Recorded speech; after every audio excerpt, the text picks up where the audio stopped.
السلام علیکم، ہمارا چینل سبسکرائب کریں اور بیل آئیکن پر کلک کریں۔ أعوذ بالله السميع العليم من الشيطان الرجيم من همزه ونفخه ونفخه بسم الله الرحمن الرحيم يا أيها الذين آمنوا كتب عليكم الصيام كما كتب على الذين من قبلكم لعلكم تتقون أياما معدودات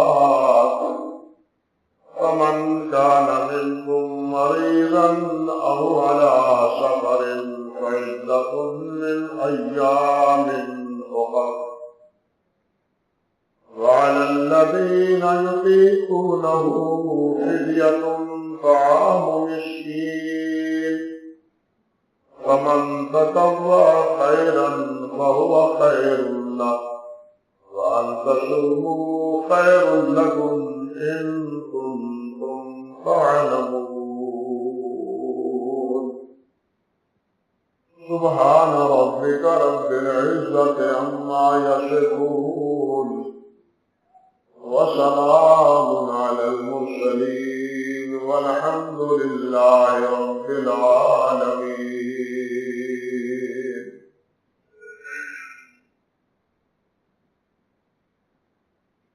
محترم و معزز سامعین کرام، عزت مآب میری بہنوں اور بیٹیوں، اسلام کے ارکان خمسہ میں سے یعنی جو 5 ارکان ہیں اسلام کے، پہلا رکن ان میں شہادتین کا اقرار، اللہ کے علاوہ کوئی الہ نہیں، کوئی معبود نہیں، اور محمد صلی اللہ علیہ وسلم اللہ کے رسول۔ دوسرا ہے نماز ادا کرنا، 5 نمازیں پڑھنا، ایک نہیں 5۔ اللہ نے مال دیا ہو تو زکوٰۃ ادا کرنا، اللہ نے توفیق بخشی ہو، صحت ہو، وسائل ہو تو اللہ کے گھر کا حج کرنا، اور 5واں کیا ہے؟ رمضان المبارک کے روزے رکھے۔ پہلی امتوں میں بھی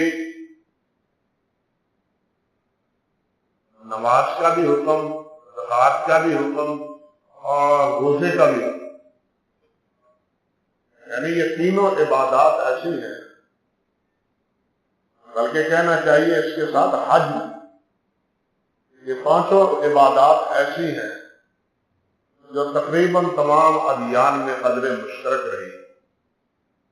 جزوی طور پر کچھ اختلاف رہا ہے، لیکن نماز پہلے ادیان میں بھی تھی، زکوٰۃ اور روزہ پہلے ادیان میں بھی۔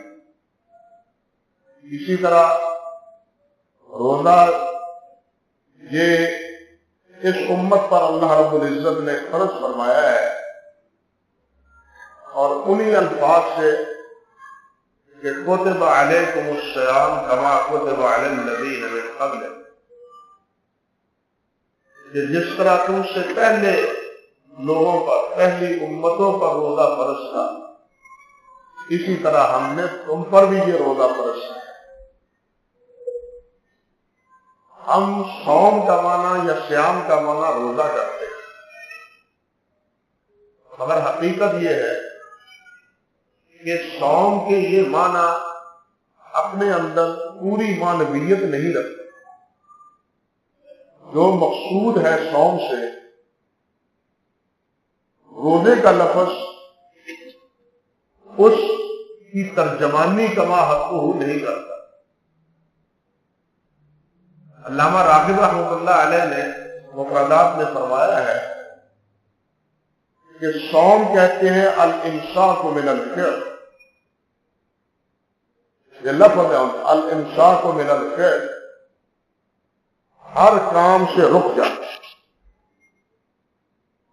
کچھ نہیں کرنا، امساک رک جا، جس سے من الفعل کچھ کرنے سے،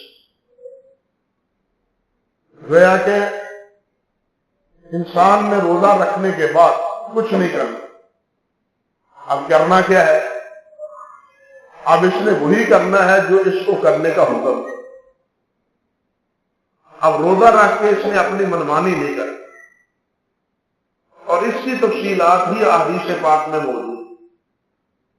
صوم کے یہی معنی عربی میں استعمال ہوتے ہیں، کہا جاتا ہے سامت الریح،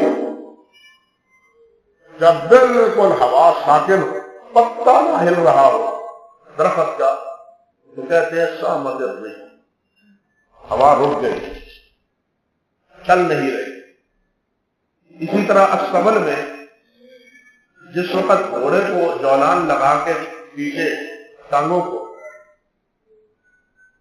پیچھے باندھ دیا جائے اور گھوڑا ساکن ہو، آ جا نہ رہا ہو، اس وقت بھی یہ لفظ استعمال کرتے ہیں اور کہتے ہیں سام الفرش، گھوڑا کھڑا ہے، تو ہل جل نہیں رہا، ساکن ہے بالکل۔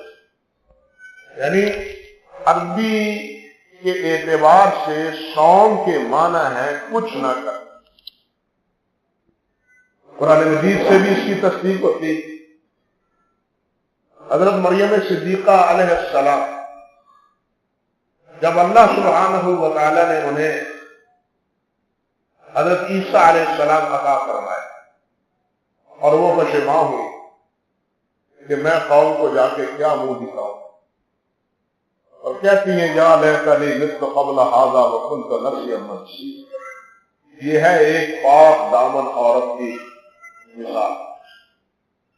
وہ کہتی ہے یا لیتنی مت قبل ھذا، خامن میرا ہے نہیں، لوگ کیا کہیں گے مجھے، کاش میں اس سے پہلے مر چکی ہوتی اور میرا کہیں نام ذکر ہی نہیں۔ یہ ہے ایک پاک دامن خاتون کا کردار۔ اللہ سبحانہ و تعالیٰ نے فرشتے کو بھیج دیا اور دلاسا دیا، پریشان کیوں ہوتی ہے؟ یہ اللہ ذوالجلال نے تیرے قدموں میں چشمہ جاری کر دیا ہے، جس کھجور کے نیچے تم بیٹھی ہو اس کو تھوڑا سا حرکت دو، ہلاؤ، اللہ سبحانہ و تعالیٰ کرو تازہ کھجوریں تمہیں عطا فرمائے۔ یہ چیز بتلاتی ہے بغیر ہلانے کے بھی تو اللہ دے ہی سکتے تھے، کھجوریں بغیر ہلانے کے بھی دے سکتے تھے، لیکن یہ دنیا اسباب کے ساتھ متعلق ہے۔ کچھ انسان کو خود بھی حرکت کرنی چاہیے۔ توکل کے یہ معنی قطعا نہیں ہے کہ انسان کچھ نہ کرے، اللہ سے توکل، اللہ پہ جائے گا، یہ توکل کا تصور غلط ہے۔ توکل یہ ہے کہ انسان اپنے تمام ذرائع اسباب بروئے کار لائے اور اس کے نتائج اور ثمرات وہ اللہ پر رکھے۔ وہ یہ نہیں کہے کہ میں نے اتنی محنت کی، اتنی کوشش کی، اس کا یہ نتیجہ یقیناً نکلے گا، نہیں، یقیناً نتیجہ نکلے گا اللہ کے فضل سے، اللہ کی مہربانی سے۔ میری ذمہ داری یہ ہے کہ میں کام کروں، میں محنت کروں، میں کوشش کروں۔ تو اس سے یہ بھی سبق ملتا ہے، خذی الیک بجذع النخلہ تساقط علیک رطبا جنیا، تر و تازہ اللہ سبحانہ و تعالیٰ تمہیں کھجوریں عطا فرمائے۔ اللہ کے لیے کوئی چیز مشکل نہیں۔ ہمارے لیے مشکلات اور مشکل اور ہمارے لیے اچنبا اور تعجب ہے، لیکن اللہ سبحانہ و تعالیٰ کے لیے کوئی چیز انہونی نہیں۔ اللہ جب کسی چیز کا ارادہ فرماتے ہیں وہ چیز ہو جاتی ہے۔ پھر اللہ ذوالجلال نے فرمایا جبرائیل سے کہ یہ کہ فَإِمَّا تَرَيِنَّ مِنَ الْبَشَرِ أَحَدًا فَقُولِي إِنِّي نَذَرْتُ لِلرَّحْمَٰنِ صَوْمًا فَلَن نُكَلِّمَ الْيَوْمَ إِنسِيًّا، انسان ملیں گے تو بندے ملیں گے، پوچھیں گے تم سے. اور انہوں نے پوچھا بھی، بات کی آیات بتلاتی ہے، انہوں نے پوچھا کہ اللہ نہ کہ حاضر یہ کہاں سے لے کے آئی؟ تو انہوں نے اس وقت نہیں بتلایا. تو اشارت اس سے پوچھ لو. کیوں کہ پہلے دن پہلے روز ہی کہہ دیا تھا، پہلی بات یہ کہہ دی تھی کہ میں نے روزہ رکھا. انی نذرت للرحمن صوما، میں نے روزے کی نظر مانی، میں نے روزہ رکھا ہوا ہے. وَلَن نُكَلِّمَ الْيَوْمَ إِنسِيًّا، میں بھول کے بھی کسی سے کلام نہیں کروں. اس لیے کلام گویا نہ کرنا یہ بھی صوم کے معنی میں شامل. یہی وجہ ہے کہ آگے جب کلام کی ہے قوم نے اور یہ کہا ہے کہ انا لک ھذا، یہ کہاں سے لے کے آئی؟ انہوں نے اشارہ ہی کیا ہے، زبان سے کوئی جواب نہیں. تو صوم کے معنی میں کچھ نہ کرنا یہ شامل ہے. لیکن دین کے معنی میں، دین کے اندر، شریعت کے ہاں اس کا معنی کیا ہے؟ شریعت کے ہاں معنی یہ ہے کہ ہر وہ کام چھوڑ دینا روزہ رکھ کے جس کے کرنے کی اللہ اور اللہ کے رسول نے اجازت نہیں. یہ ہے صوم. انسان روزہ بھی رکھے اور ہر وہ کام کیے جائے جس سے اللہ اور اللہ کے رسول نے روکا ہے، تو بھائی یہ صوم نہیں، یہ صوم نہیں. حضرت جابر بن عبداللہ رضی اللہ تعالی عنہ فرماتے ہیں کہ اذا صمت فلیصم سمعک وبصرک ولسانک من القذف. فرماتے ہیں جب روزہ رکھا ہوا ہو تو پھر کیا چاہیے کہ پھر روزہ تیرے منہ اور پیٹ کا ہی نہ ہو بلکہ تیرے کانوں کا بھی، تیری آنکھوں کا بھی اور تیری زبان کا بھی روزہ ہو. کس سے؟ زبان کا. زبان سے جھوٹ سننا نہیں، زبان سے جھوٹ بولنا نہیں، کانوں سے جھوٹ سننا نہیں، آنکھوں سے غلط چیز دیکھنی نہیں. فرمایا والمحارم، اور جن سے اللہ اور اللہ کے رسول نے روکا ہے ان سے اجتناب کر جانا، رک جا. وداع ذا الجار، تیرے پڑوسی ہیں تو ان کو ستانا بند کر دو، رک جاؤ. فرماتے ہیں وَلْيَكُنْ عَلَيْكَ وَقَارٌ وَسَكِينَةٌ يَوْمَ صَوْمِكَ، اور جس دن تو روزہ رکھا ہوا ہو تو تیرے اندر ایک تمکنت، ایک سکینت، ایک وقار باعزت انسان جس طرح وقت گزارتا ہے اس طرح تمہارے روزے کی کیفیت ہونی چاہیے. فرماتے ہیں وَلَا تَجَلْ يَوْمَ صَوْمِكَ وَيَوْمَ فَطْرِكَ سَوَاءً، کہ جس دن روزہ رکھا ہوا ہو اور روزہ نہ رکھا ہوا ہو یہ دونوں دن برابر نہیں ہونے چاہیے. سمجھے؟ روزے کا دن اور جس دن روزہ نہیں ہے دونوں برابر ہیں، دونوں میں فرق ہونا چاہیے. اگر روزہ رکھ کے وہی کام انسان کرتا ہے جو روزہ نہ رکھ کے کرتا ہے تو پھر روزے کا کہتے ہیں کوئی فائدہ نہیں. روزے کا فائدہ یہ ہے کہ جب انسان کے اندر ایک انقلاب، ایک تبدیلی، ہمارے حکومت والی تبدیلی نہ سمجھے، انسان اپنے اندر تبدیلی ایک سمجھے، ایک اپنے اندر نیا رخ محسوس کرے، گناہوں سے اجتناب، گناہوں سے بچنا، گناہوں سے نفرت وہ دل میں محسوس کرے. یہ اس کے اندر تبدیلی اگر آ جاتی ہے تو وہ سمجھے کہ میں نے صوم کا تقاضا پورا کر دیا. بلکہ آپ جب آپ دیکھیں آگے بڑھنے سے پہلے قرآن مجید میں یہاں کیا کہا ہے؟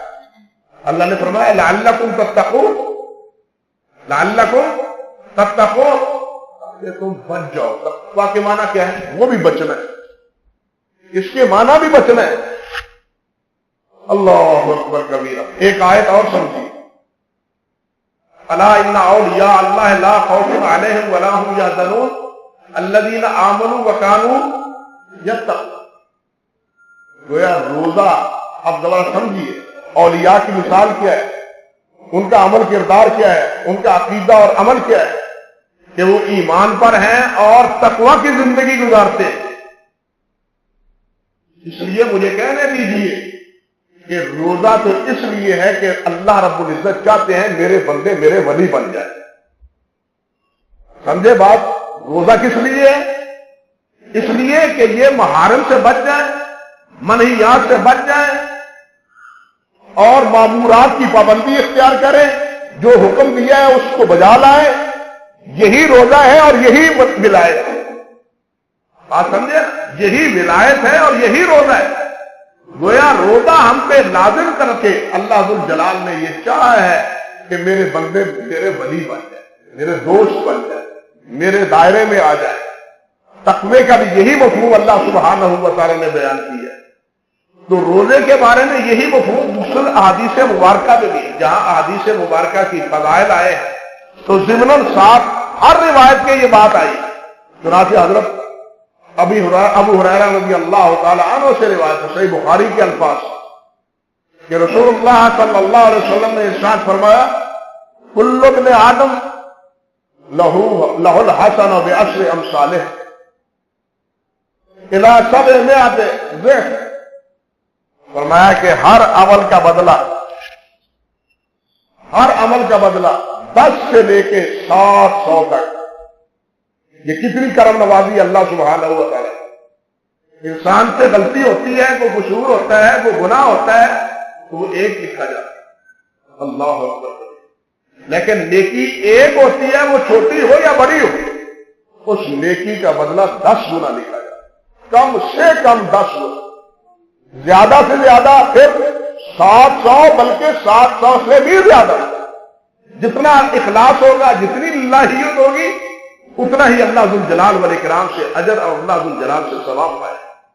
یہ تو ایک تعدید ہے کہ کم سے کم 10 اور آگے کتنا 10 سے لے کے 700، آگے جتنا اخلاص ہوگا، جتنی اس میں للہیت ہوگی، اللہ کی رضا مطلوب ہوگی، لوجہ اللہ انسان کرے گا، اتنا ہی اس میں کہتے ہیں جتنا گڑ پاؤ گے اتنا ہی میٹھا ہوگا، جتنا اخلاص ہوگا اتنا ہی کیا ہے درجے بلند ہوگے اور اتنا ہی اجر و ثواب پائے۔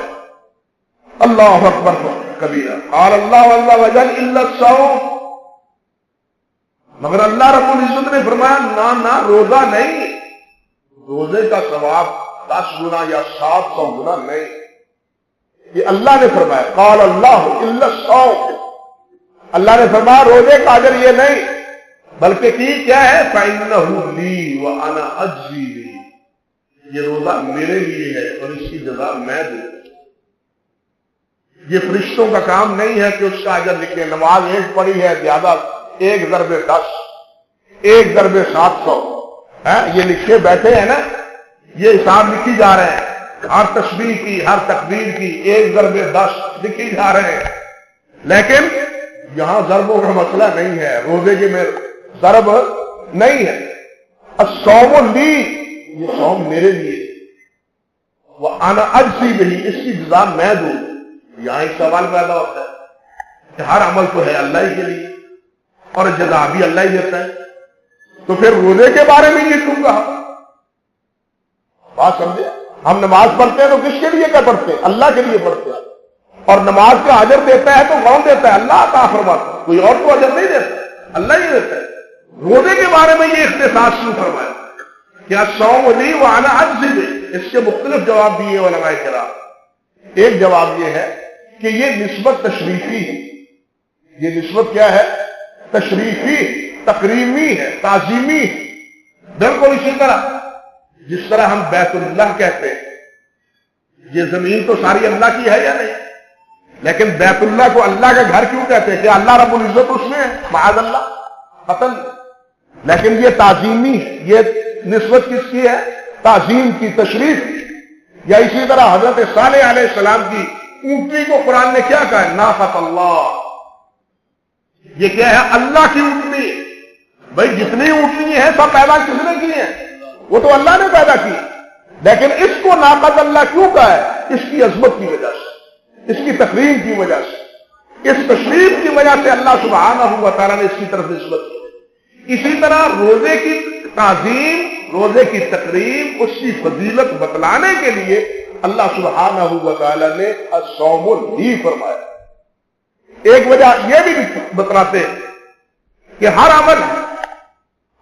عمل وہ اعضاء سے ہوتا ہے اور انسان اس کو دیکھتا ہے، محسوس کرتا ہے۔ ہم نماز پڑھتے ہیں، انسان محسوس کرتا ہے، ہم ذکر کرتے ہیں، ہمارے ہونٹ ہلتے ہیں، انسان اس کو دیکھتا ہے، حج کرنے کے لیے جاتے ہیں، عمل انسان دیکھتا ہے۔ اسی طرح انسان زکات خرچ کرتا ہے، پیسے دیتا ہے، دوسرا انسان اس سے مطلع ہوتا ہے۔ لیکن روزہ ایک ایسا عمل ہے، ایسی عبادت ہے کہ صحیح معنوں میں اگر روزے دار ہو تو اس کی اطلاع اللہ کے علاوہ اور کسی کو نہیں ہوتی. اس کی اطلاع یا صرف روزے دار کو ہوتی ہے یا اللہ کو ہوتی ہے. یہ تنہائیوں میں بھی ہو، اکیلا ہو، وہاں پانی کیوں نہیں پیتا؟ پیاس لگتی ہے، دل چاہتا ہے کچھ نہ کچھ کھا لیا جائے، کیوں نہیں کھاتا؟ اس لیے کہ اللہ سبحانہ و تعالیٰ سے تنہائیوں میں ڈرتا ہے. اس لیے اس کا روزہ ہے تو اس کے روزے کو جاننے والا یا یہ ہے یا کون ہے؟ اللہ ہے. اس لیے یہ روزہ کس لیے؟ خالص اللہ کے لیے. اللہ ہی اس کو جانتا ہے. دوسرے اعمال کو تو اللہ کے علاوہ دوسرے انسان بھی جانتے، لیکن روزے کو جاننے والا سبز کون ہے؟ اللہ اکبر کبیرہ. انا اجزی بہ انہ ترک. اب آگے دیکھیے کیوں؟ انہ ترک شہوتہ وطعامہ وشرابہ من اجلی، کہ اس نے اپنی خواہشات کو ترک کر دیا، چھوڑ دیا، اپنی تمناؤں کو خیر بات کہہ دیا، آرزویں چھوڑ دی، اور اپنا کھانا اپنا پینا من اجلی، میری وجہ سے، اللہ کی رضا کے لیے، اللہ کی خوشنودی کے لیے، اللہ کی رضا پانے کے لیے، اللہ کی بندگی کے لیے اس نے یہ عمل کیا ہے. اس لیے یہ میرے لیے عمل کر رہا ہے، میرے لیے سب کچھ چھوڑ رہا ہے، اس لیے اس کی جزا میں دوں. اور یہ جزا ہے بھی کتنی؟ اللہ اکبر کبیرہ. حضرت سفیان ابن عیینہ فرماتے ہیں رحمۃ اللہ علیہ، اللہ اکبر، فرماتے ہیں کہ صوم کیا؟ صوم ہو صبر. صوم کیا ہے؟ ہو صبر. صوم صبر.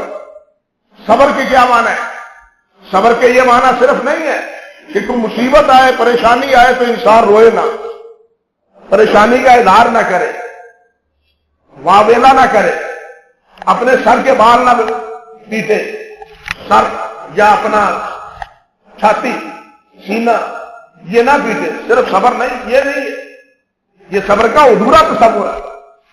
صبر ایک پہلو یہ بھی ہے جو میں نے عرض کیا، ایک پہلو یہ ہے کہ انسان بے صبری کا مظاہرہ نہ کرے. ایک صبر یہ ہے کہ جو اللہ نے حکم دیے ہیں دل نہیں چاہتا، اس کے باوجود بھی اس پر عمل کرے.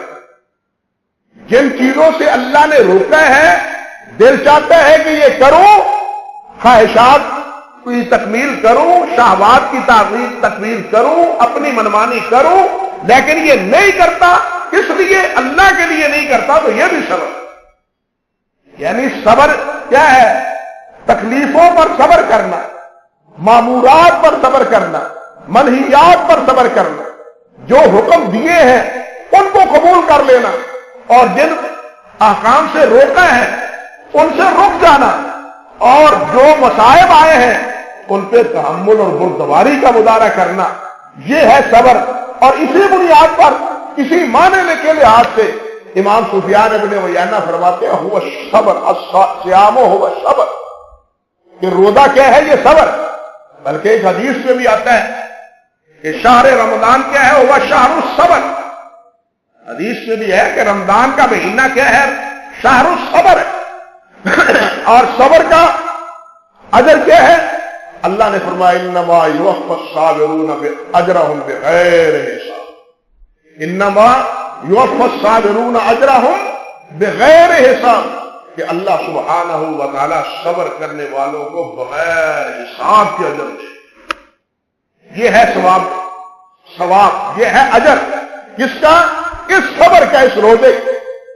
یعنی باقی گنتی موجود ہے باقی اعمال میں، لیکن یہاں کوئی گنتی نہیں، بے حساب اللہ تعالیٰ. اب دینے والا اللہ ہو، اللہ کی رحمتوں کی کوئی تعظیم حد بندی ہے نہیں. اللہ کی عنایات اور بخشائش اور بخشیش اور اللہ کی عنایتوں اور کرم نوازیوں کی کوئی تعین نہیں ہے. اللہ جتنا چاہے گا اپنے بندے کو دے. اللہ ایسا روزہ رکھنا ہمیں تو نصیب فرمائے، ایسا روزے دار اللہ ہمیں بنائے.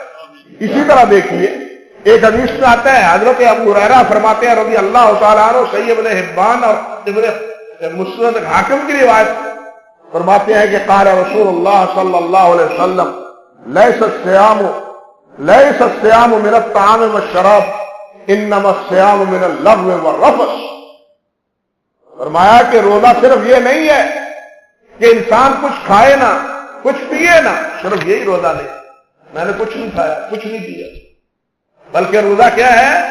فرمایا انما الصیام من اللغو والرفث، صیام یہ ہے کہ جتنی لغو چیزیں ہیں سب کو چھوڑ دو، جتنی لغو چیزیں، لغو وہ چیز ہوتی ہے جس کا کوئی فائدہ نہ ہو، بیکار۔ نبی علیہ السلام نے فرمایا کہ من حسن اسلام المرء ترک ما لا یعنی، مومن کے اچھے مسلمان ہونے کی، اچھے ایماندار ہونے کی علامت یہ ہے کہ وہ بے معنی لا یعنی بے مقصد کام چھوڑ دیتا ہے، لغو کام، بے معنی کام، بے فائدہ کام، اس کو نہ کرنا، یہی دین کا اہم حکم۔ کیا فرماتے ہیں؟ انما الصیام من اللغو والرفث، گناہ کو چھوڑ دینا، گناہ ہی نہیں لغو کو بھی چھوڑ دینا، جس کے کرنے کا کوئی فائدہ نہیں، بیکار، ان کو چھوڑ دینا۔ لیکن المیہ یہ ہے، آج ہمارے ہاتھ میں جو آلہ دشمن نے تھما دیا ہے، بچوں سے لے کے بوڑھوں تک بلکہ جوانوں تک، اس نے ہمیں ایسے لغویات میں مصروف کر رکھا ہے معاذ اللہ کہ ہم قرآن مجید سے بیگانے ہو گئے ہیں، اس سے بیگانے نہیں ہو رہے، یہ ہاتھ سے نہیں چھوڑتے۔ قرآن کے لیے وقت ملتا نہیں پڑھنے کے لیے، لیکن اس کو سننے اور اس کو دیکھنے کے لیے ہمارے پاس بہت وقت۔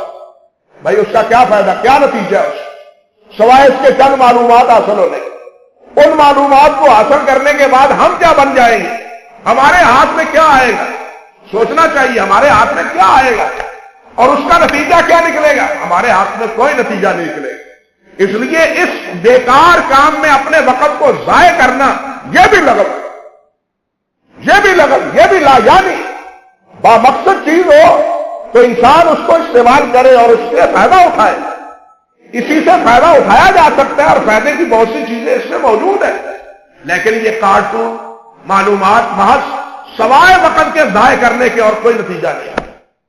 تو صوم صرف یہ نہیں ہے کہ کچھ کھائے نہ کچھ پیے نہ، بلکہ لغویات کو بھی چھوڑ دے اور گناہوں کو بھی چھوڑ دے، یہ ہے روزہ۔ اللہ اکبر کبیر۔ ایک حدیث میں آتا ہے اور یہ بھی صحیح بخاری کی روایت ہے، حضرت ابو ہریرہ فرماتے ہیں رضی اللہ تعالی عنہ، الصیام جنہ، اللہ اکبر کبیر، بڑی عجیب روایت، الصیام جنہ، روزہ کیا ہے؟ یہ ڈھال، روزہ کیا ہے؟ ڈھال ہے۔ اللہ اکبر۔ ایک حدیث میں آتا ہے کہ الصیام جنہ کا جنہ بأحدکم من القتال، کہ روزہ اسی طرح تمہارے لیے ڈھال ہے جس طرح کہ تم دشمن کے وار سے بچنے کے لیے اپنے ہاتھ میں ڈھال لیتے ہو۔ آج کے دور میں بختر بند گاڑی سمجھ لیجیے، پہلے دور میں تلوار اور نیزے کے حملے سے بچنے کے لیے کیا ہوتی تھی؟ ڈھال ہوتی تھی۔ آج دشمن کے اس حملے سے بچنے کے لیے کیا ہے؟ بختر بند گاڑی ہے۔ رخ بدل گیا ہے، یعنی حالات تبدیل ہو گئے۔ اس وقت آپ نے فرمایا یہ اس طرح سمجھو جس طرح لڑائی کے وقت تم اپنے ہاتھ میں ڈھال رکھتے ہو، تو ڈھال سے اب دشمن کے حملے کو پسپا کرتے ہو اور دائیں ہاتھ سے تم اس کا کلا کما کرتے ہو۔ یہ کیا ہے؟ الصوم جنہ، الصیام جنہ، فرمایا اور ایک مقام پر فرمایا الصیام جنہ وحصن حصین من النار، کہ یہ کیا ہے؟ ڈھال ہے اور جہنم سے بچنے کا بہترین قلعہ ہے۔ جو روزے دار ہے وہ گویا جہنم سے بچنے کے لیے ایک محفوظ قلعے میں بند ہو جاتا ہے، آپ اس کو نہیں چھوڑے گی۔ میرے بھائیوں یہ اب آپ کب نہیں چھوئے گی؟ جب قلعے میں محفوظ ہو۔ قلعے میں محفوظ کب ہوگی؟ جب دشمنوں کے وار اس سے بچے ہوئے ہوں، دشمنوں کا کوئی داؤ پیش اس پر نہیں چلے گا، تبھی نا۔ اب شیطان ہمارا دشمن ہے، شیطان ہمارا دشمن ہے۔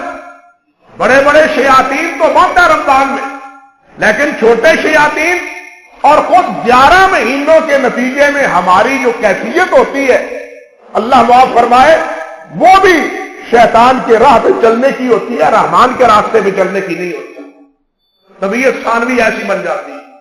تو ایسی صورت میں اس جہنم سے بچنا اور اس شیطان سے بچنا، اس کے لیے ہمارے لیے کیا ہے بچاؤ کا ذریعہ؟ یہی روزہ ہے، ڈھال۔ ہمارے لیے سب سے بڑا دشمن کیا ہے؟ وہ شیطان ہے۔ شیطان کے پھندے، اس کے وساوس، اس کے ہیلے، اس کے بہانے، ان سے بچاؤ کا ذریعہ وہ کیا ہے؟ یہ الصوم جنہ، یہ صوم کیا ہے تمہارے لیے؟ ڈھال ہے۔ پھر کیا فرمایا؟ فلا یرفث ولا یجہل ولا یسغب۔ اب یہ ڈھال ہے تو کیا کرے؟ کوئی گناہ نہ کرے، نافرمانی نہ کرے، وہ جاہلوں والے کام نہ کرے، جہالت والے کام نہ کرے، اور چیخے چلائے نہ، بازاروں میں چیخے چلائے نہ۔ فرمایا وَإِنِ امْرُؤٌ قَاتَلَهُ، اگر تو اس پر اس کے ساتھ قتل کرنے، لڑائی کرنے کے لیے آئے، اور شَاتَمَهُ، یا اس کو گالی دے، تو وہ کیا کہے؟ فَلْيَقُلْ إِنِّي صَائِمٌ، وہ کہے میں نے روزہ رکھا۔ میں نے عید کا جواب پتھر سے نہیں دینا، میں نے ایک کی دو نہیں سنانی، بات سمجھے؟ میں نے ایک کی دو نہیں سنانی۔ کتا کون ہے جناب مجھے بات کر کے نکل جانے والا؟ یہ مجھ سے زیادہ ہوشیار ہے، میں اس سے 4 گنا زیادہ ہوں۔ یہ سارے تصورات روزہ رکھنے کے بعد ختم۔ اب روزہ رکھنے کے بعد جھگڑا نہیں ہے، بد کلامی نہیں ہے، گناہ نہیں ہے، نافرمانی نہیں ہے، یہ ہے روزہ۔ اور اسی کے بارے میں نبی علیہ السلام نے فرمایا الصیام جنہ، کہ یہ روزہ کیا ہے؟ یہ ڈھال۔ بلکہ امر واقعی یہ ہے، روزہ ہو، نماز ہو، حج ہو، سب کا مشن اور مقصد یہی۔ نماز کے بارے میں اللہ نے کیا فرمایا؟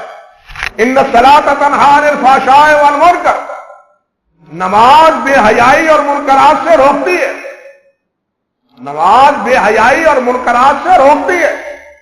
اگر ایک نماز پڑھنے والا نمازی وہ منکرات کا ارتکاب کرتا ہے، اور نماز نہ پڑھنے والا بھی منکرات کا ارتکاب کرتا ہے، تو اس کی نماز کا کوئی فائدہ نہیں، اس کا کوئی نتیجہ، کوئی ثمرہ نہیں ہے۔ یعنی نمازی اور بے نمازی میں کوئی فرق نہیں ہے۔ وہ جیسے حضرت جابر بن عبداللہ نے فرمایا ہے کہ روزے کے دن کا اور جس دن روزہ نہ رکھا ہو دونوں میں فرق ہونا چاہیے، اسی طرح ایک نمازی کا اور ایک بے نمازی کا باہم آپس میں فرق ہونا چاہیے۔ نمازی کی زندگی پارسائی کی زندگی ہونی چاہیے، فسق و فجور کی زندگی نہیں ہونی چاہیے۔ ان الصلاۃ تنہی عن الفحشاء والمنکر۔ ہمیں سوچنا چاہیے کہ کیا ہماری نمازیں اسی چیز کا آئینہ دار ہے؟ ہم نماز پڑھ کے جھوٹ تو نہیں بولتے، دغا تو نہیں کرتے، فرار تو نہیں کرتے، دھوکہ تو نہیں دیتے، گالی گلوچ تو نہیں کرتے، غیبت اور چغلی تو نہیں کرتے۔ ہمیں سوچنا چاہیے، سنجیدگی سے غور کرنا چاہیے۔ یہی بات حج کے بارے میں اللہ ذو الجلال نے ارشاد فرمائی۔ اللہ رب العزت ارشاد فرماتے ہیں حج کے بارے میں فلا رفث ولا جدال ولا فسوق ولا جدال فی الحج۔ حج کرنے آئے ہو تو پھر کیا ہے؟ گناہ نہیں ہے، گناہ نہیں کرنا، زن شوئی نہیں کرنی، گالی گلوچ نہیں کرنا، لڑائی جھگڑا نہیں کرنا۔ حج کا بھی یہی مقصد، حج میں بھی یہی، تربیت حج کا مقصد بھی یہی، نماز کا مقصد بھی یہی، اور روزے کا مقصد بھی یہی۔ روزہ بھی ہمیں یہی سکھاتا ہے اور یہی اس سے ہم سے مطالبہ کرتا ہے کہ روزے دار مجھے روزہ رکھنے کے بعد مجھے اپنا لینے کے بعد اب تمہیں اپنی منمانی نہیں کرنی، اب کسی سے لڑنا جھگڑنا بھیڑنا نہیں ہے۔ تو اللہ اکبر کرے۔ اور یہاں ایک بات اور دیکھو کہ حضرت ابو ہریرہ فرماتے ہیں رضی اللہ تعالی عنہ، صحیح ابن حبان میں روایت، یہ ڈھال کس ہاتھ میں ہوتی ہے؟ بائیں ہاتھ میں۔ ڈھال ہوتی ہے بائیں ہاتھ میں۔ حدیث میں آتا ہے عبداللہ ابن عمر سے مروی ہے، فرماتے ہیں کہ جب انسان مومن قبر میں جاتا ہے، اللہ اکبر، اللہ ایمان کے ساتھ ہمیں لے جائے. جب مومن قبر میں جاتا ہے اور فرشتے آ کے اس کو کہتے ہیں تم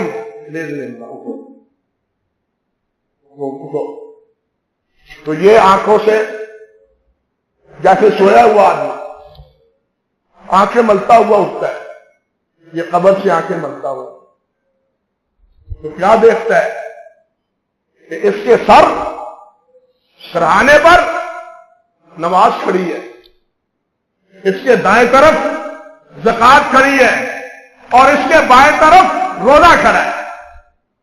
روزہ کس میں ہے؟ جنہ. یہ کیا ہے؟ جنہ, ڈھال. ڈھال کس طرح کس ہاتھ میں ہوتی ہے؟ بائیں ہاتھ میں ہوتی ہے. تو یہ بھی فوت ہونے والے مومن کے بائیں جانب ہو, اور وہ کہے گی کیا حساب لیتے ہو اس.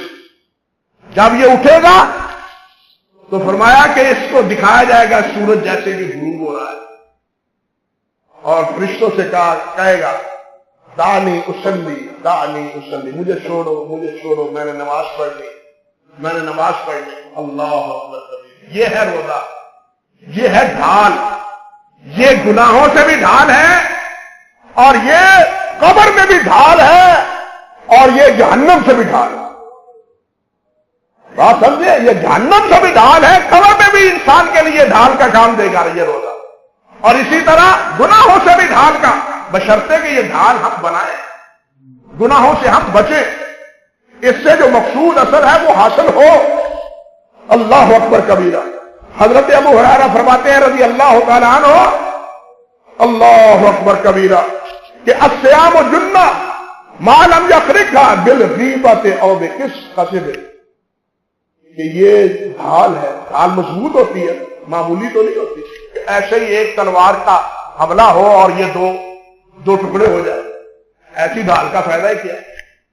ڈھال تو وہ ہوتی ہے کہ حملے پہ حملہ ہو اور اس کا کچھ نہ بگڑے, اور انسان اس کے برا پیچھے محفوظ رہے. ڈھال وہ ہوتی. اب نبی علیہ السلام نے کیا فرمایا؟ الصیام جنہ ما لم یخرجھا, یہ ڈھال ہے جب تک یہ ٹوٹے نہ. اللہ اللہ کرے ہماری یہ ڈھال بنی رہے, یہ ٹوٹے نہ. مولا کریم ٹوٹے کیسے؟ فرمایا یہ ٹوٹ جاتی ہے بالغیبہ اور بالقذف, جب یہ کسی کی غیبت کرتا ہے یا جھوٹ بولتا ہے. اللہ, یہ مضبوط ڈھال, یہ مضبوط, اور جس سے شیطان کا حملہ بھی کارگر نہیں ہوتا. شیطان کا حملہ بھی جس سے کارگر نہیں ہوتا. لیکن جب یہی روزے دار غیبت کا ارتکاب کرتا ہے یا جھوٹ کا ارتکاب کرتا ہے تو یہ ڈھال ختم ہو جاتا ہے, اس ڈھال کا بس اثر ختم ہو جاتا ہے. بھائیوں, یہ ہم خوش تو ہیں کہ یہ روزہ ڈھال ہے, لیکن شرط یہ بھی ہے کہ غیبت بھی نہ ہو, جھوٹ بھی نہ ہو, اور جھوٹ چھوٹا بھی اور جھوٹ بڑا بھی. عبداللہ بن زبیر ہے غالباً, عبداللہ بن عامر ہے, ابو داؤد کی روایت. فرماتے ہیں بچے تھے, چھوٹے تھے, نبی علیہ السلام اتفاقاً گھر تشریف لائے تھے. یہ گھر میں ہے, اور والدہ نے کہا یا عبداللہ تعال, عبداللہ ادھر آؤ, انا اعطیک, میں تمہیں کچھ دینا چاہتی ہوں, ادھر آؤ. نبی علیہ السلام نے پوچھا کہ اللہ کی بندی کیا دینا چاہتی تھی, کیا دینا چاہتی تھی؟ عرض کیا حضور میں ایک کھجور دینا چاہتی تھی, بیٹے کھجور دینا چاہتی تھی. نبی علیہ السلام نے فرمایا اگر تو اس کو کچھ نہ دیتی تو تیرے نامہ اعمال میں ایک جھوٹ لکھا جاتا. اللہ, سمجھے یہ بات؟ اب کھجور کا کہا, آؤ کھجور دوں. ہم گھر میں اپنے بچوں کو سہارے اور لارے دیتے ہیں یا نہیں؟ اللہ اکبر. بلکہ گھر سے نکلتے ہو, شام کو یہ لاؤں گا آپ کے لیے, لیکن آتا خالی ہاتھ ہے. بچہ کہتا ہے کہاں ہے؟ اب نہیں لایا تو یہ جھوٹ ہے. ہم اس کو جھوٹ سمجھتے نہیں اپنے ماحول میں. ہم نے کہا بچے کو تنخواہ دیا, ہم نے تنخواہ نہیں, اپنا نامہ اعمال کالا کر لیا. یہ بھی جھوٹ ہے. یہ نہیں کہ کسی پر اتہام لگایا جائے وہی جھوٹ ہے. اللہ کے رسول صلی اللہ علیہ وسلم نے اس کو بھی جھوٹ کہا. بلکہ ایک حدیث میں آتا ہے نبی علیہ السلام نے ارشاد فرمایا یتبع المؤمن علی الخلال کلھا الا الخیانۃ والقذف,